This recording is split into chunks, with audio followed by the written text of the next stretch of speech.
The first time I ever saw a forest fire, I was 9 years old. My uncle drove us up Route 12 in the middle of August, and the whole eastern ridge above the clear water was glowing orange like the sun had melted into the mountainside. I remember pressing my face against the truck window and thinking it was the most beautiful thing I had ever seen. My uncle pulled over, lit a cigarette, and said something I have carried with me ever since. He said, "Fire is honest. It tells you exactly what it is. It doesn't pretend to be anything else. You see it, you know what it wants. Everything else in the woods," he said, "you have to guess." I thought about that a lot when I took the job with the Idaho Department of Lands 3 summers ago. I was 26, freshly divorced. I needed a reason to be somewhere that wasn't the apartment in Boise, where every room still smelled like someone who had chosen to leave. The posting was for a seasonal fire detection observer at a station called Weyburn Ridge, which sat at about 6,000 feet in the Nez Perce Clearwater National Forest. It was not a traditional lookout tower. The old tower had been decommissioned in the 90s. What they had instead was a small modular cabin with a wraparound deck, a pair of mounted optics, a radio setup, and a camera array that fed into a regional monitoring system. The job was to supplement the cameras. Human eyes at night, because the infrared system had been glitching for 2 seasons, and the budget for replacement kept getting kicked down the road. I was not alone up there. That matters. That is important to everything that follows. My partner was a woman named Colleen Brask. She was 41, a former wildland firefighter who had blown out her knee on a deployment in Oregon and transitioned into observation work. She was calm in the way that people who have been inside dangerous situations tend to be calm, not because they are suppressing anything, but because they have already sorted out what is worth reacting to and what is not. We worked opposite shifts. I took sunset to 4 in the morning. Colleen took 4 until noon. The afternoons were shared time for equipment checks, supply inventory, and radio reporting. We had a system, and it worked. Colleen had a daughter named Sarah who was 19 and attending college in Portland. She mentioned her often, not in the heavy way that lonely people talk about the people they miss, but casually, the way you reference someone who is simply a permanent part of how you see the world. Sarah was studying environmental science. Colleen was proud of that in a quiet, unsentimental way. She kept a photograph of the two of them taped to the inside of her locker at the station, taken on a hiking trip somewhere in the Cascades. I mention this because it matters later, and because I want you to understand that Colleen was not a woman defined by isolation or sadness. She had people. She had a life she was connected to. What happened to her did not happen because she was vulnerable. It happened because she was paying attention. The station had a logbook, not a digital one, an actual cloth-bound notebook that the department required us to maintain as a redundant record. Every shift, you wrote the date, start and end time, weather conditions, visibility assessment, and any observations. Most entries were mundane. Clear skies, no activity. Haze from controlled burn at bearing 220, approximately 14 miles.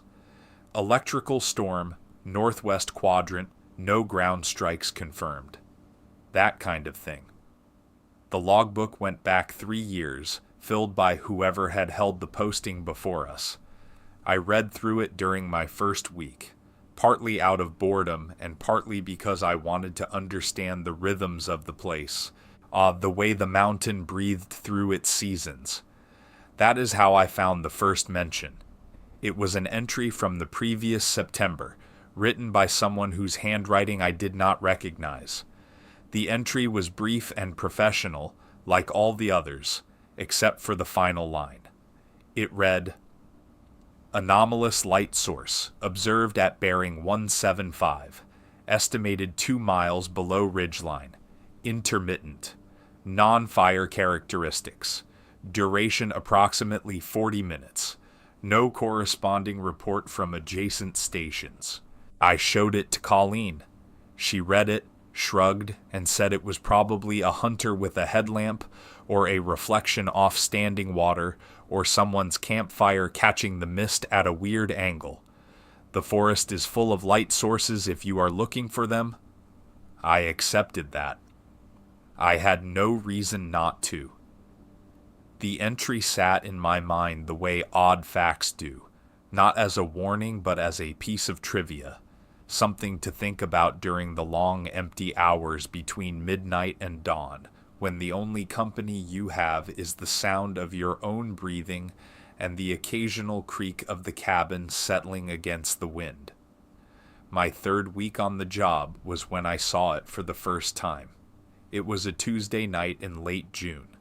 The air was dry and warm, which was unusual for that elevation after dark.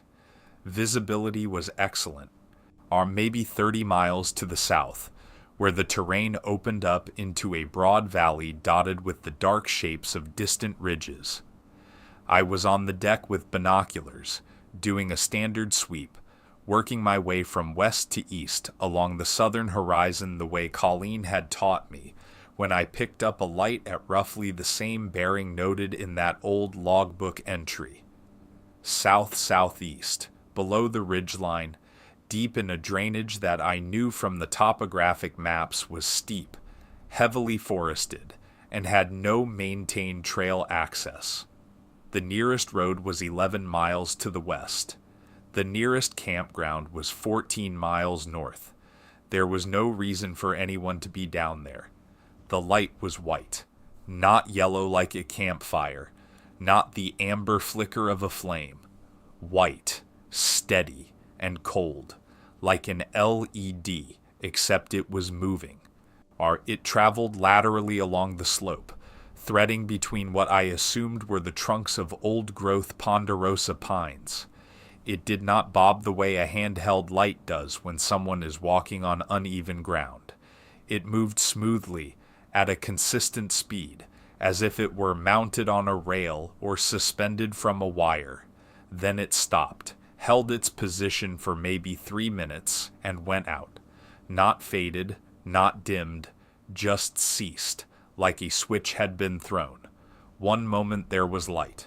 The next moment there was only the darkness of the drainage, and the faint outline of the ridge against the stars. I logged it. Anomalous light source, bearing 173, estimated 1.5 to 2 miles below ridgeline. Steady white, smooth lateral movement, duration approximately 23 minutes. No corresponding fire signature on camera array. I wrote it the same way I would write any observation, with clinical detachment, because at that point it was just data. Something I had seen. Something that needed recording. Nothing more. Colleen read the entry the next morning when she came on shift.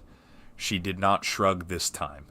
She sat down across from me at the small table in the cabin and asked me to describe it again, and I did. And she listened without interrupting, her hands wrapped around her coffee mug, her eyes fixed on a point somewhere over my shoulder. When I was done, she told me something she had not mentioned before.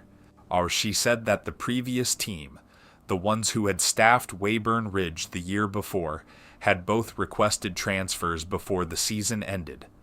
One of them, a guy named Dale, had cited personal reasons.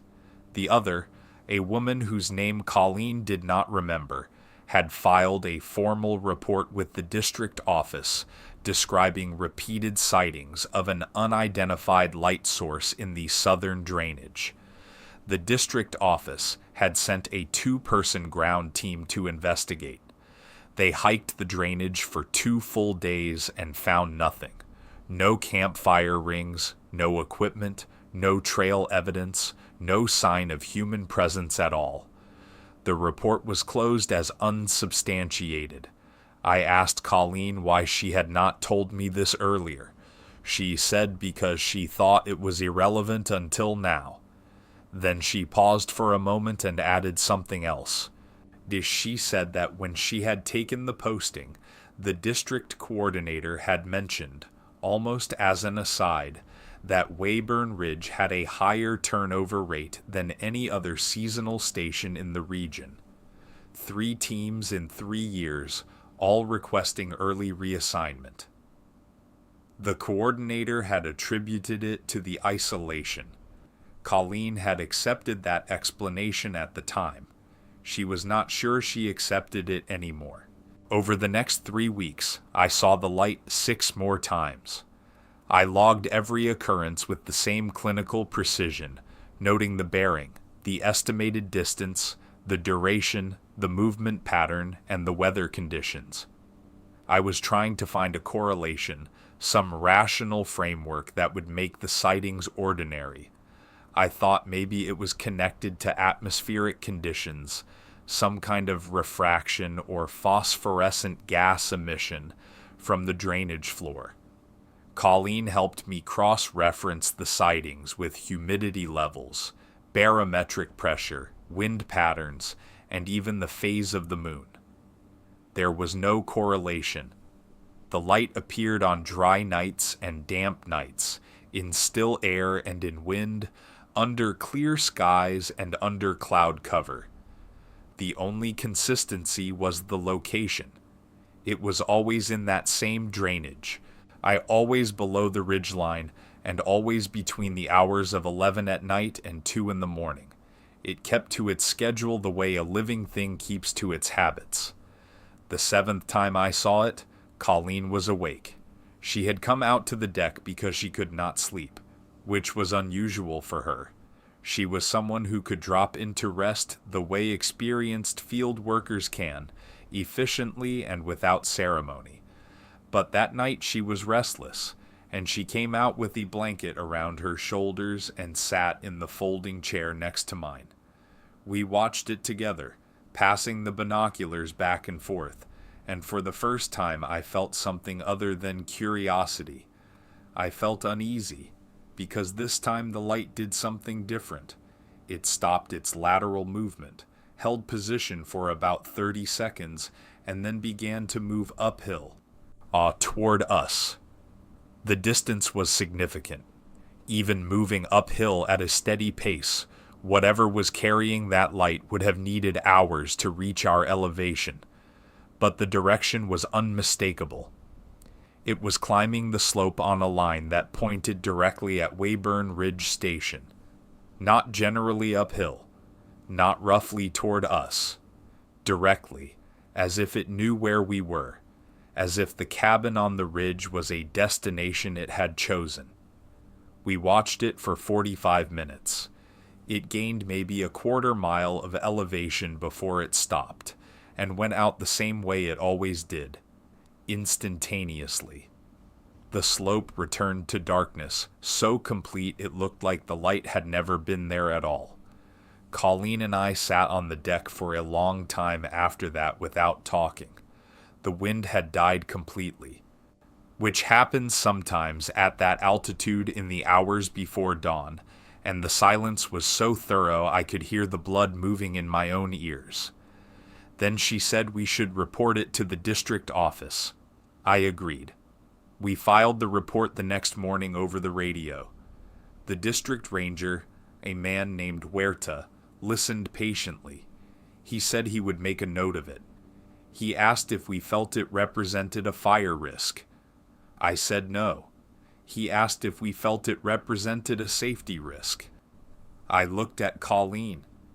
She held my gaze for a moment, and I could see her weighing something, calculating whether an honest answer would get the response it deserved, or whether it would be filed in the same drawer as every other report from this station.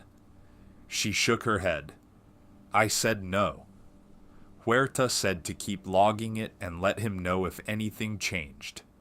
Things changed on a Thursday in late July.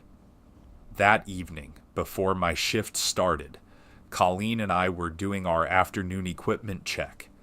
The Western camera had been drifting off its calibration point, a recurring issue caused by the wind vibrating the mounting bracket, and Colleen was on the deck adjusting it when she called me over.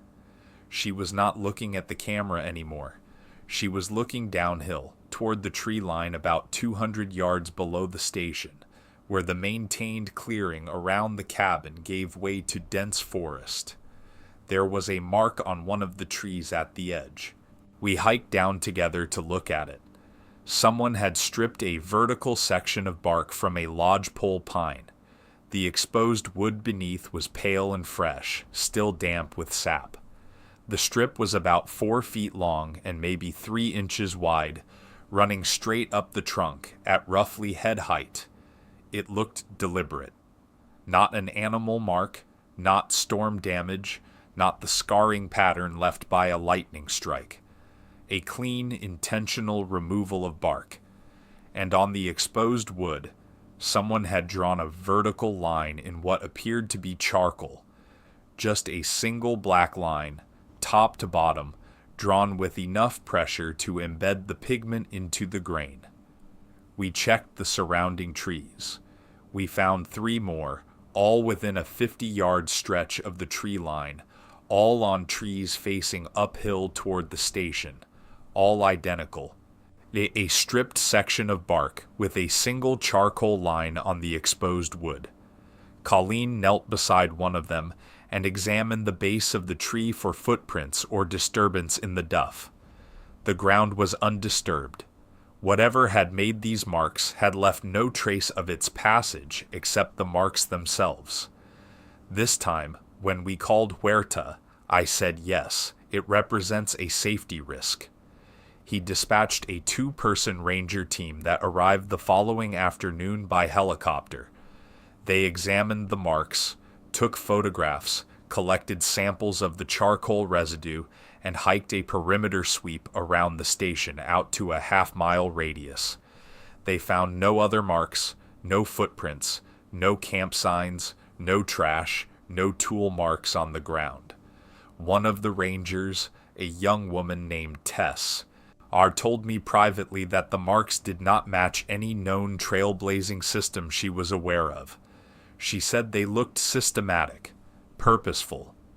She hesitated for a moment, then said they looked like someone was counting something. I asked her what she meant. She said she did not know. She just said it was the feeling she got. The rangers left. Colleen and I were alone again. That night I saw the light again. Same drainage, same bearing. But this time it was closer. Not by the quarter mile it had gained on the night it moved uphill. It was a full mile closer than it had ever been before, positioned on the slope maybe 3/4 of a mile from the station. I could see it more clearly through the binoculars. It was not a flashlight. It was not a lantern. It had no visible source, no filament, no housing, no beam pattern. It was simply a point of white light, roughly the size of a softball, suspended at what appeared to be about 5 feet off the ground. It moved through the trees with the same smooth mechanical consistency I had observed before. No bobbing, no acceleration or deceleration, just constant fluid motion, as if the forest were a medium it passed through without resistance. I woke Colleen. She came to the deck and we watched together. 12 minutes in, the light stopped. It was positioned on the slope in a gap between 2 large ponderosa trunks, visible through a break in the canopy. Then a second light appeared beside it. Same color, same size, same height off the ground. They held position together for about 10 seconds. Then a third light appeared, slightly behind the other 2, forming a shallow triangle. Colleen put the binoculars down. I had never seen her afraid before. Not in the 3 months we had worked together. Not when we had dealt with a lightning strike fire that came within a mile of the station.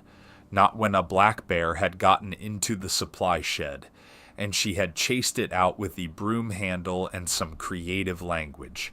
She was not dramatic about it now either. She just set the binoculars on the railing and said very calmly that she was going to radio the district office. It was 1:30 in the morning.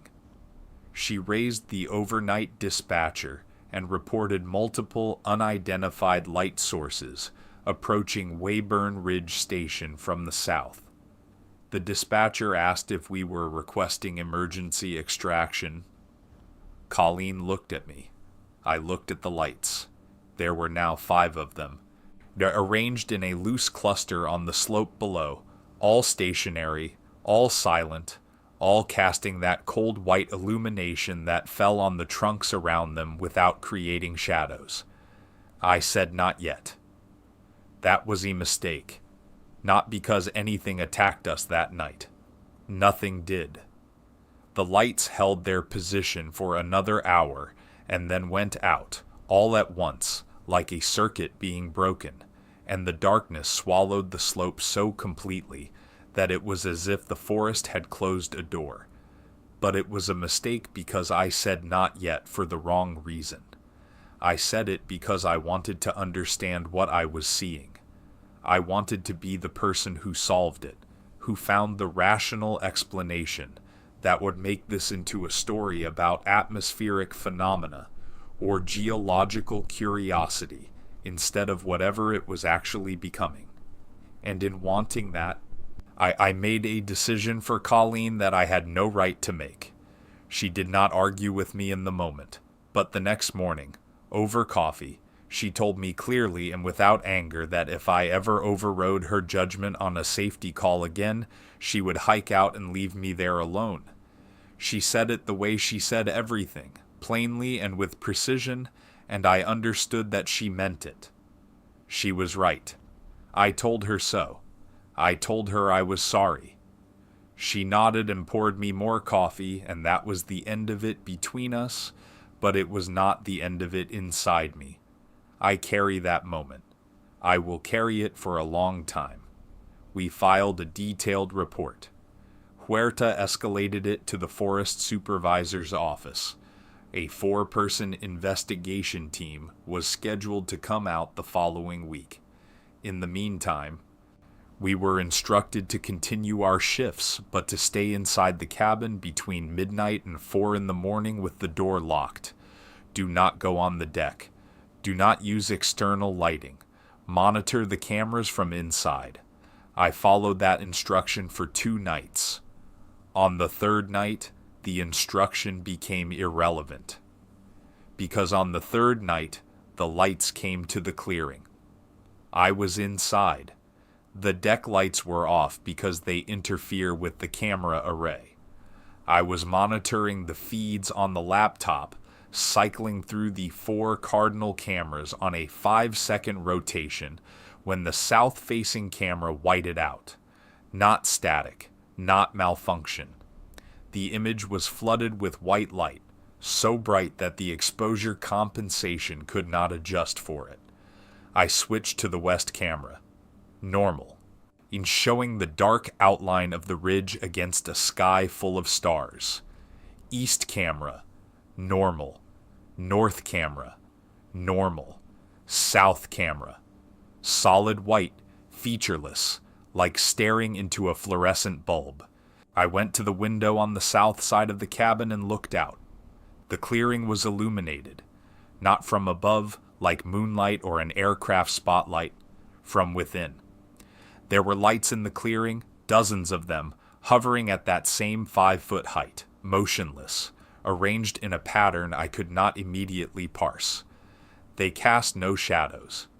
I need to say that again because it is the detail that still unsettles me more than anything else. The trees at the edge of the clearing were visible, every needle and every strip of bark perfectly lit. The charcoal marks on the blazed trees standing out like ink on white paper. But nothing in the clearing was casting a shadow in any direction. The light was simply there, sourceless, omnidirectional, filling the space without behaving the way light is supposed to behave. It had no logic to it, no physics I could recognize. It was illumination without origin, and standing in its glow felt like standing inside something alive. Colleen was awake. She was standing behind me.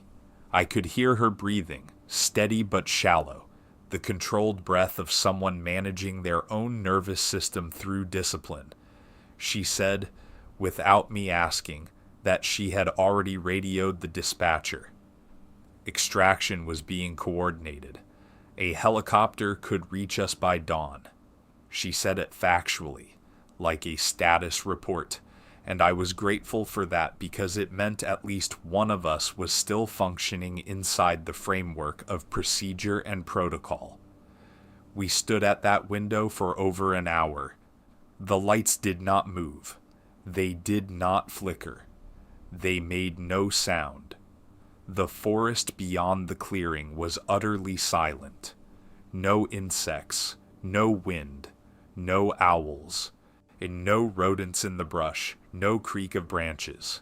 The kind of silence that is not an absence, but a presence, a pressure against your eardrums, the silence of a held breath, the silence of a room where something is listening and wants you to know it is listening. At approximately 3:15 in the morning, the lights began to move. They shifted position slowly, drifting through the clearing with that same frictionless glide I had seen on the slope. And as they rearranged themselves, I saw what the pattern was. They were forming a line, a single vertical column, stacked one above the other, the lowest at ground level and the highest maybe 30 feet in the air. A single vertical line, exactly like the charcoal marks on the trees. Then they went out. The darkness that followed was the most disorienting experience of my life.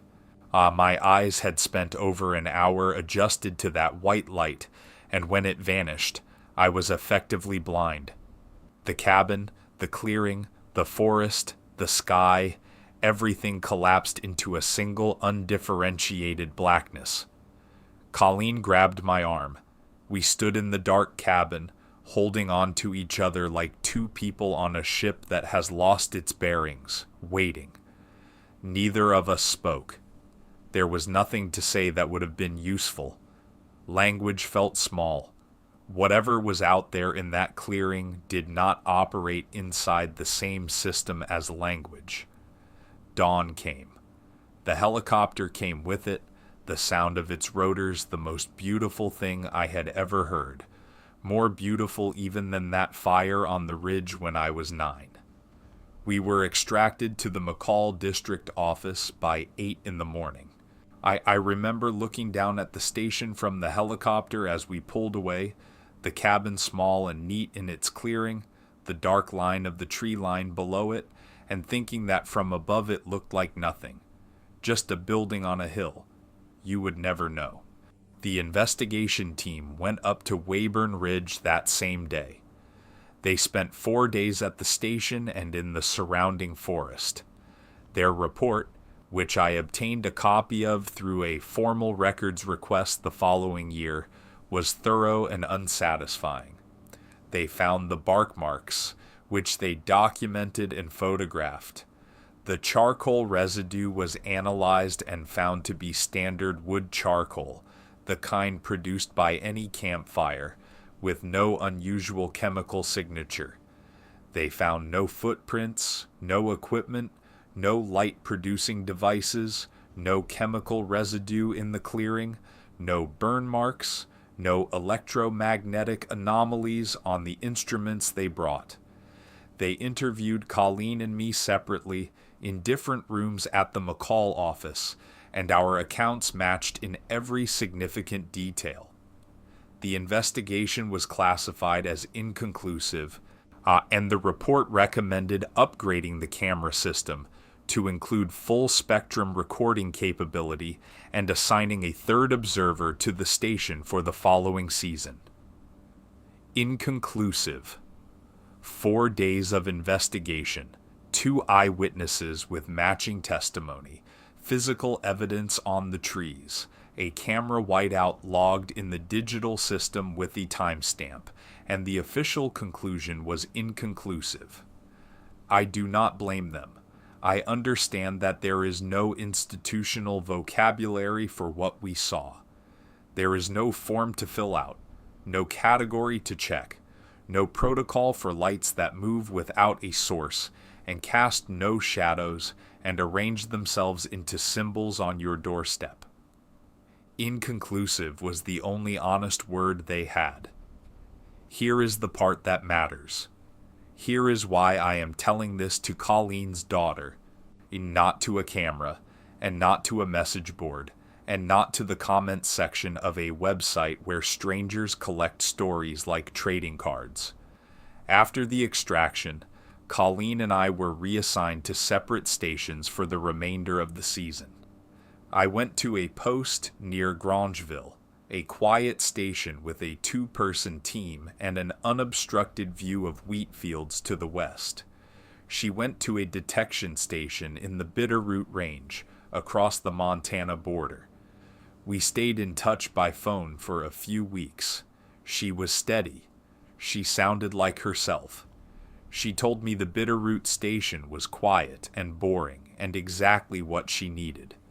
She said she was thinking about retiring at the end of the season and moving to Portland to be closer to Sarah. She said she had been looking at apartments online during her off-shift hours. She sounded like a person making plans, and I believed her because I wanted to, and because she had earned the right to be believed. Then, in mid-September, she called me at 2 a.m. Her voice was not right. It was too controlled, in the way that people sound when they are exerting enormous effort to hold themselves together, when the calmness is not calm but a structure built over something that is shaking.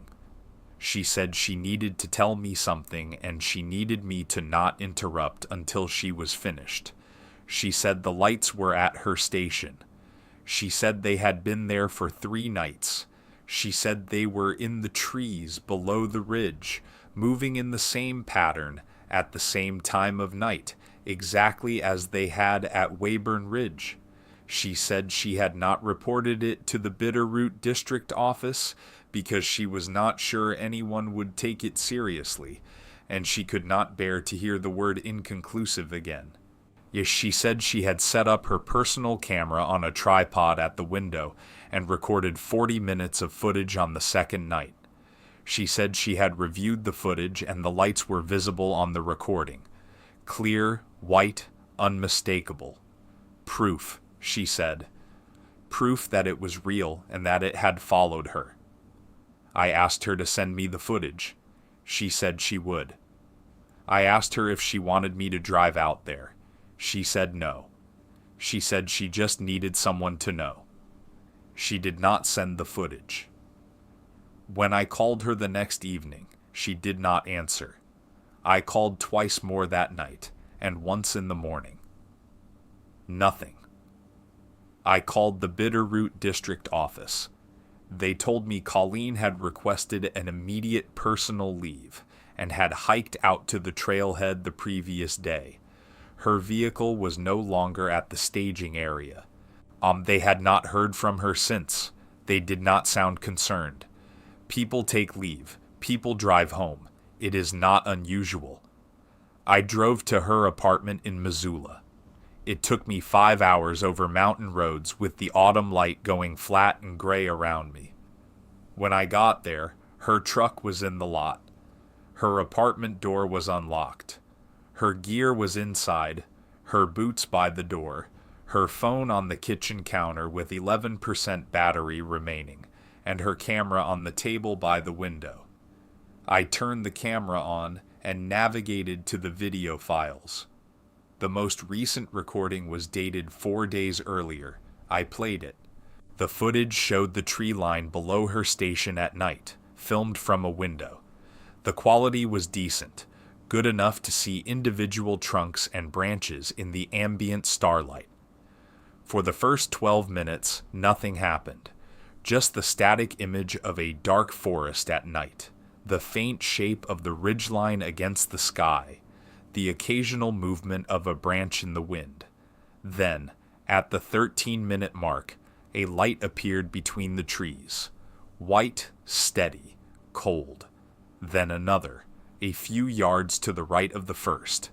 Then 4 more in quick succession, appearing like switches being flipped in a sequence.